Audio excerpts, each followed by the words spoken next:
Good Morning Business, Business Today. Et là encore la preuve que le tourisme est reparti, encore même mieux qu'avant la pandémie, qu'avant le Covid, puisque le parc Astérix qui a réouvert, je crois, il y a un peu plus d'un mois maintenant, fonctionne très bien. Delphine Ponce, à tel point d'ailleurs que les parcs de loisirs désormais dans l'activité de votre actionnaire, la Compagnie des Alpes, représentent davantage que les stations de ski. Bonjour. Bonjour. Alors oui, en effet, c'est vrai que l'année 2022 a été une année record, à la fois pour la Compagnie des Alpes, vous l'avez souligné, c'est la première année où les parcs de loisirs de la Compagnie des Alpes ont surpassé en chiffre d'affaires l'activité domaine skiable, et pour le parc Astérix, ça a été une année record, 2 630 000 visiteurs, dont 300 000 visiteurs de plus que la dernière année pré-Covid, qui était également record 2019. Donc les parcs de loisirs se portent bien, et en particulier le parc Astérix. Donc là, on est à un mois de votre réouverture. On est parti sur une tendance encore meilleure. Alors pour l'instant, oui. Alors cette ouverture 2023, c'est une saison particulière parce que c'est la saison où on va proposer, où on a commencé à proposer une nouveauté majeure pour nos visiteurs, une nouvelle zone au parc Astérix, une zone de 3 hectares, la zone du Festival Toutatis qui intègre une attraction majeure, un manège familial, une aire de jeu, un restaurant, une boutique, donc un petit parc dans le parc. Notre année fiscale, comme vous le savez, elle a commencé au 1er octobre, donc on a déjà des premières tendances. La saison de Peur sur le parc a été très bonne, au-delà de nos espérances, supérieure à l'année précédente. La saison de Noël a été conforme à nos attentes. Donc pour l'instant, les indicateurs sont ouverts. Et depuis le début de la saison 2023, là, qui a commencé le 8 avril, les tendances sont bonnes également. Donc voilà, la première performance pour un parc de loisirs, c'est déjà de reproduire la performance de l'année précédente. Pour l'instant, nous sommes au-dessus. Est-ce que ça fait partie quelque part d'une sorte de revenge travel? C'est-à-dire qu'en fait, quand on va dans les parcs de loisirs, on se fait encore plus plaisir qu'avant, on dépense encore plus, on séjourne plus longtemps d'ailleurs. C'est pour ça que vous développez aussi l'offre hôtelière. Ça devient vraiment des destinations touristiques.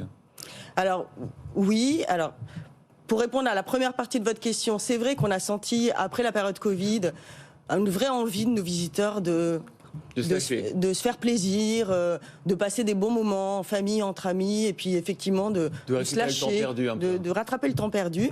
On a pensé que ça se tasserait un petit peu avec le temps. Pour l'instant, c'est pas le cas. Pour l'instant, on sent cette appétence des visiteurs pour le parc Astérix. Et puis, en effet, sur le parc, on a une vraie stratégie de transformation en destination touristique à part entière, qui a commencé en 2016. Et c'est dans ce cadre-là qu'on a développé 350 chambres de plus d'hôtels. On a aujourd'hui 450 chambres. En 2016, on en avait 100. On a ouvert 2 hôtels coup sur coup. La Cité Suspendue en 2019, les Quais de Lutèce, le premier hôtel 4 étoiles du parc Astérix en 2020. Et on va continuer ce développement. On va continuer le développement de la capacité hôtelière, de la capacité de divertissement. Et on va continuer l'allongement du calendrier d'ouverture du parc Astérix. Est-ce que vous avez dû augmenter vos prix ? Alors oui. On a dû augmenter nos prix. On a augmenté nos prix cette année. Entre 6 et 8% pour les prix d'entrée.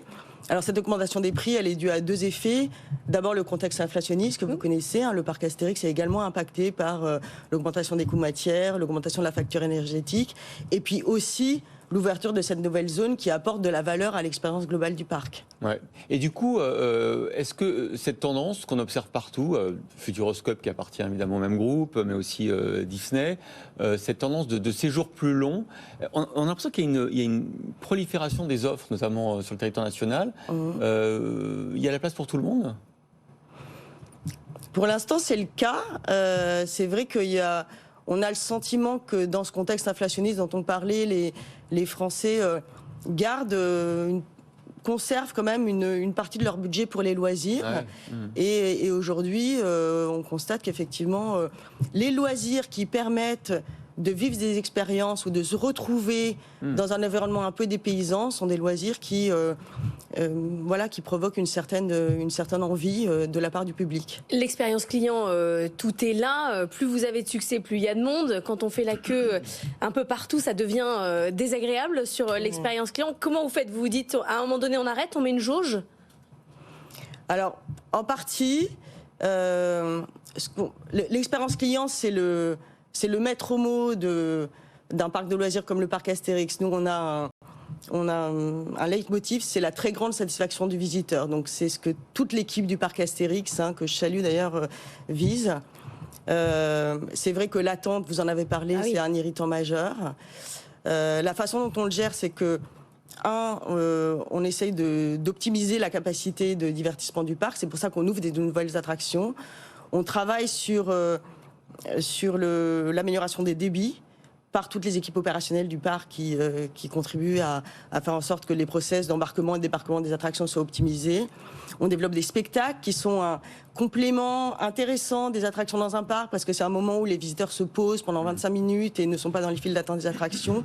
On allonge les horaires d'ouverture de façon à pouvoir proposer aux visiteurs de profiter du parc pendant une plage d'ouverture plus longue. Donc sur l'été, à partir de 14 juillet, on est ouvert de 10h à 22h. Et effectivement, on essaye de gérer le pricing et le yield management pour lisser la fréquentation sur un maximum de jours d'ouverture et pour éviter les pics de fréquentation sur les grosses journées comme les week-ends ou les jours fériés. Vous avez longtemps eu la singularité d'être une attraction, enfin un parc très fréquenté par les gens de la région et les Français, mais moins par l'international. Est-ce que c'est un axe de stratégie majeure aujourd'hui, l'internationalisation de votre fréquentation? Oui, tout à fait. Et c'est d'ailleurs la raison pour laquelle nous avons développé des hôtels, puisque les hôtels vont attirer une clientèle plus lointaine. Alors, à commencer par les provinciaux, mais aussi les étrangers. Et on le constate, c'est-à-dire que le taux d'étrangers au parc Astérix a significativement augmenté depuis 2017, il a doublé. Ouais, parce que la marque Astérix, ça devrait être une marque internationale, il est connu partout. Oui, c'est une marque qui est extrêmement connue, très emblématique, qui est porteuse de valeurs très fortes et qui parle à minima à tous les Européens. Donc en effet, le parc Astérix vise à accueillir de plus en plus de Belges, d'Anglais, d'Espagnols, d'Italiens. Merci beaucoup Delphine Pons, directrice générale du parc Astérix, d'avoir été notre invitée ce matin.